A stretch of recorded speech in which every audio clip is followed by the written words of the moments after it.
All right, shalom, shalom. This is Brother Kasha Kwala coming back at you with another lesson, giving all glory, honor, and praises to Yahweh, Ba'ashim, Yahweh Shai, Ba'ashim, Chakodash.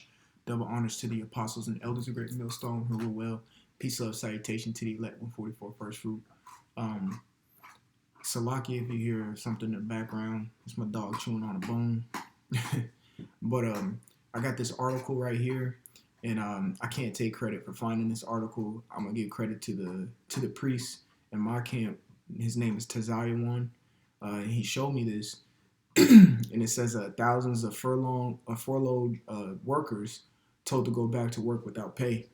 Okay, because we understand what's going on right now in this government shutdown. You see this man on the screen right now. He don't give a shit. He's gonna put you to work regardless. Regardless, he's gonna put you to work. I'll put this link in the description box, Lord willing, if I remember. But I'm only literally I read this whole most of this thing, but I just want to focus on the first paragraph right here. It says, at first, furloughed federal employees were sent home from work to wait out the partial government shutdown. So they're sent home like, oh, y'all ain't gonna get paid, so y'all might as well not work. We're gonna shut things down. Okay, and I think in 2018, in December 5th and December 20, I want to say 22nd, or not Obama, but President Trump came out with two executive orders, which I'm gonna get and show you those executive orders that he placed, shutting down certain government entities or whatnot. All right. It says now they're being told to go back on the job without pay. Now, this is what I really wanted to focus on, because a lot of people will praise Obama. Oh, he was such a good president because he was black. You know what I'm saying? So-called whatever. Really a Hamite. But Trump is now telling them to go back to work without pay. All right. He's just executing an order that President Obama previously, the previous president, issued in an executive order, which I'm going to get right now. Without further ado, I'm going to go ahead and get these executive orders real quick. All right, we're going to go to Donald Trump's, his executive orders just this past year. All right, he had, as you can see, it tells you a total, so far he has 92 executive orders in his 2 years in office. He had 37 executive orders last year. And these executive orders, they're short. I mean, some of them are long, like 13 pages, but a lot of them just 2 pages. So this is an example. This is Executive Order 13854. It says, providing the closing of executive departments and agencies in federal government on December 24th, 2018. Now, this was published and it was signed on the 18th of 2018. All right. When did the government shutdown happen? December 22nd. So this was prior to the government shutdown. He was already planning to shut these certain things down already. Same thing right here. It says Executive Order 13852. It says providing for the closing of executive departments and agencies of the federal government on December 5th, 2018. Signed what? December 1st, 2018. Published December 4th, 2018. Before the government shutdown. So certain things were already getting shut down and closed. And on top of this, he's been in the midst of this government shutdown. When you look at this executive order right here, Executive Order 13856, what has he been doing? He's been upping pay of the military and in GS1, GS officers enlisted, as you can see right here. I'm gonna pull up. I know it's sideways, but these people, men and women, are getting paid in this government, and a nice little hefty price, as you can see right here, as he upped the prices of military spending and what they get. All right, this is for the veteran affairs. Me personally, I know about veteran affairs. I've been in the military and do receive compensation. So it says a physician and veteran affairs, 6 figures. A dentist, 6 figures. A pediatrician, 6 figures. Okay? A chief grade, obviously, even an associate grade is $68,000. Okay? That they're getting paid a year. That's gravy. Real talk. if you're single and you don't have anything to really pay for, it says a director grade, all that. Look what they're getting paid. Okay. To continue, let's see. I want to get to the vice president. The vice president's pay. There we go. It says vice president and members of Congress. Vice president gets paid $243,000. Senators, members of the House, delegates, resident commissioners from Puerto Rico. It says president pro tempore for the Senate, majority leader in for the House and Senate, 193,000, 174,000. Okay, the Speaker of the House. So who's the Speaker of the House of the Representatives? That's Nancy Pelosi. She's getting paid $223,000 a year. All right. The judicial system, they're getting paid over $250,000 a year on average. Okay, and then you got the averages for the military, and this is all in the most recent executive order that President Trump has signed, an executive order 13856, the adjustment of pay for certain rates of pay. So while all these people out here are struggling and are being forced to go back to work during this government shutdown without pay, all these higher ups are getting paid.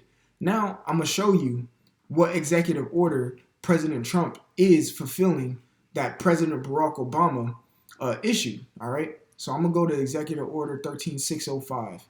Okay, and I'm gonna go to Section 501. I want to say it's either 501 or 502. Executive Order 13603, Salakia. So we're gonna go to section and read all this. This is some good information in here. All right, it's not hard to read these executive orders. Just go on this, and I'll put the link to the executive orders as well. All right, we're gonna go to Section 501. It says, I think it's 502. There it goes, 502. This is Executive Order 13603, Section 502 says consultants, the head of the agency, otherwise delegated functions under this order is delegated the authority of the president under Section 710B and C of the Act 50 USC application 2160 BC. That's just confusing in itself. So with that, I'm gonna get something real quick. In the book of Daniels, of course, y'all know where I'm going about the policies. Okay, it says Daniel 8:25, and through his policy, also he shall cause a craft to prosper in his hand. So let's get the word policy. All right, and that is shakal, and it means to prudence, insight, understanding, or cunning, or craft in a bad sense, like sly, slick like a fox. So these executive orders that you got to read section after section, 13 pages here, 20 pages here, and they have what they really want in one little section, but you got to look for it, is a policy. It's cunning, it's crafty. People are going to overlook that, okay? So let's get, it says through his policy, also he shall cause craft, all right? The word craft is deceit or treachery. And these things are deceitful and treacherous, okay? So continuing, it says, and he shall magnify himself in his heart, and by peace shall destroy many. He shall also stand up against the prince of princes, but he shall be broken without hand. That's right. So all this is the deceits and the treachery that he's pushing out, and this is what President Obama signed. So to the point of the matter, when you read this article, it says now they are being told to go back on the job without pay. This was an executive order signed by the president, who these niggas praise, Obama. It says to employ persons of outstanding experience and ability without compensation. Okay, so they ain't got to get paid. But if they are expertise in a certain specific area and they're needed to do the work, well, guess what? You're going to do the goddamn work, no matter if it's a government shutdown or not, without pay. What's happening right here? Executive Order 13603, Section 502.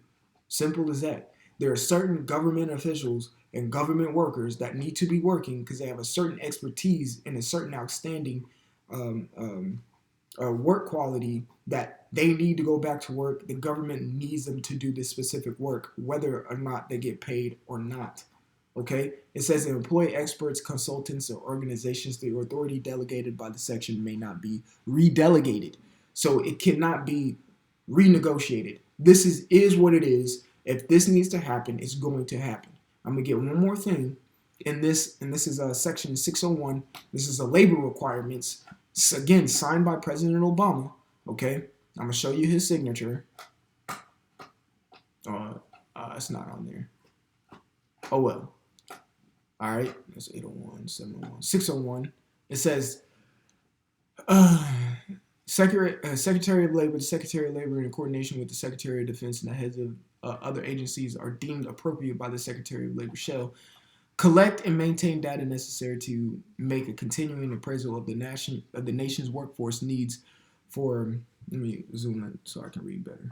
For purposes of national defense, upon request by the Director of Selective Service, and in the coordination of the Secretary of Defense, assist the Director of Selective Service in the development of policies relegating the induction, focus on words, and deferment of persons or for duty in the armed services. So this is another indication of what was being said right here in section 502.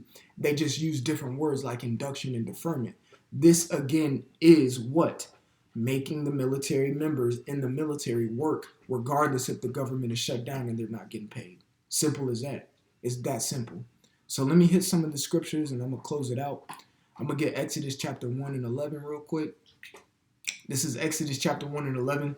It says, therefore they did set over them taskmasters to afflict them with their burdens. And they built for Pharaoh treasure cities, Pithom and Ramses. Okay, I just wanted to bring that out specifically is because the Egyptians put hard work and labor onto the Israelites to get shit done, regardless if they're getting paid or if they are getting paid, if they're getting paid crumbs. Okay, with that statement being said, I'm gonna get Psalms 127 real quick.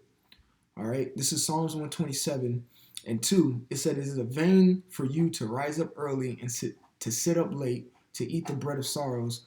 For he that giveth his beloved, for so he giveth his beloved sleep." That's right. So they're getting put back to work with no compensations, according to Executive Order 13603, sections 502, where they are put to work without compensation. All right. They gotta wake up early and do the same routine that they've always been doing, but not even get paid. They can't even get the bread of sorrows. The bread of sorrows is like crumbles, just nothing. All right. You got the book of Haggai, which speaks on not making any money as well. Okay. And I'm going to get one more scripture real quick. In Isaiah, the 10th chapter, of course, verse 1. It says, "Woe unto them that decree unrighteous decrees." Okay. Let's get the word decree. The word decree is chakwak, and it means decree, resolve, statute, action prescribed. Action prescribed, meaning it has to be written down. And enactment or a resolution. All right, decree thought. So this decree right here is premeditated and thought. Also in this section, this Executive Order 13603, it also speaks about what? The seizure of civilian transportation if needed, the seizure of all resources, whether it can be consumed from animal or human, can be taken by the government. It also talks about certain cities can be deemed terroristic, and the UN forces can go in and take over that specific city. You need to read Executive Order 13603 because there's a lot of stuff in here that is going to happen biblically, okay? And they have it written in their policies, okay? It says, "Woe unto them that decree unrighteous decrees, and that write grievousness which they have prescribed," okay? Which they have prescribed. That's right. So woe unto them. Woe unto President Obama. Woe unto Trump, okay? Woe means destruction, all right? Because they're bringing treacherous decrees out to the Israelites and putting them to hardcore bondage slavery, okay, mentally and physically right now, without getting paid. All right, that is what you call slave labor. All right, simple as that. Simple as that. And that's in Executive Order 13603. Lord willing, I'll put both of these links in my description, and y'all brothers can do your research on your own. Okay? So, again, I'm the brother Kasha Kwala from the GMS Atlanta Church, giving all glory, honor, and praises to Yahweh, Ba'ashem, Yahweh Shai, Ba'ashem, Rachakwadash. Double honors to the apostles and elders of Great Millstone who rule well. Peace, love, salutation to the elect 144 first fruit. Until next time, I want to say shalom.